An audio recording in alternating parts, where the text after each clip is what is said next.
Hello friends, मैं काजल आपका welcome करती हूँ हमारे यूट्यूब चैनल पढ़ाई में। फ्रेंड्स, आज इस वीडियो में मैं आपको टाइम टेबल बनाना सिखाऊंगी। टाइम टेबल एक तरीका है, एक वे है जिसको फॉलो करके लोगों ने बड़ी सफलताएं गेन की है।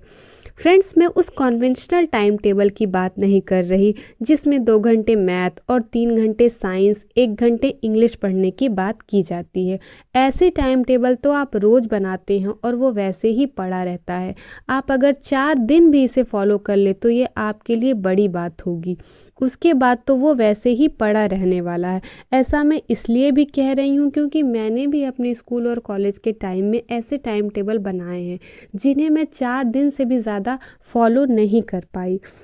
दोस्तों, ऐसा इसलिए होता है क्योंकि आप समय सीमा में बंधकर कोई सब्जेक्ट पढ़ते हैं।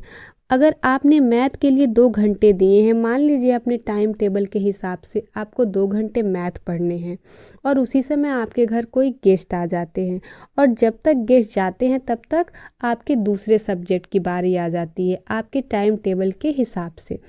तो अब मैथ तो आपने 1 ही घंटे पढ़े हैं, अब आप क्या करेंगे? आप अपनी पढ़ाई को तो बांध सकते हैं कि चलो ये टॉपिक हम कल पढ़ लेंगे, लेकिन जो समय बीत गया वो तो आपको वापस नहीं मिलेगा। इसीलिए फ्रेंड्स, आज मैं आपको ऐसा टाइम टेबल बनाना सिखाऊंगी जिससे आप अपनी पढ़ाई को मैनेज कर पाएंगे। कभी भी ऐसा टाइम टेबल ना बनाइए कि 2 घंटे आप एक पर्टिकुलर सब्जेक्ट पढ़ेंगे, बल्कि ये सोचकर पढ़िए कि आज आपको इस पर्टिकुलर टॉपिक को क्लियर करना है, चाहे जितना भी टाइम लगे। सबसे पहले आप अपने सब्जेक्ट को देख लें, सभी सब्जेक्ट को, और उस बेसिस पर आप माइंड मेकअप कर लें कि कौन से सब्जेक्ट को कितने टाइम में तैयार किया जा सकता है। दोस्तों, डेली रूटीन वाले टाइम टेबल को फॉलो न करके बल्कि आप 10 दिन का टाइम टेबल बनाइए। जैसे महीने में अगर 30 दिन होते हैं तो 10-10 दिन के आप 3 स्लॉट बनाइए। उस हिसाब से आप पढ़ाई कीजिए। पहले आप लिख लीजिए कि आपको इस 10 दिन में क्या क्या और कितना पढ़ना है। फिर आप 10 दिन का टाइम टेबल बनाइए और इस 10 दिन में आप जितने घंटे पढ़ाई करते हैं या जो भी टॉपिक आप किसी सब्जेक्ट का क्लियर करते हैं उसका जिक्र आप चार्ट में करेंगे हर दिन का। इट मीन्स 10 दिन का।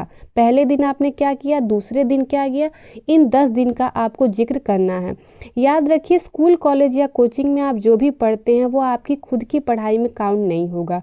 जो आप घर पे प्रैक्टिस करते हैं, घर पर पढ़ाई करते हैं या किसी फ्रेंड के साथ ही कुछ पढ़ रहे हैं, वो उसका जिक्र आप इस चार्ट में करेंगे और 10 दिन आप ऐसा करेंगे। 10 दिन के पूरे होने पर अब आप देखिए कि आपने इस 10 दिन में कितनी और कितने घंटे पढ़ाई की है और आपका कौन कौन सा कॉन्सेप्ट क्लियर हो गया।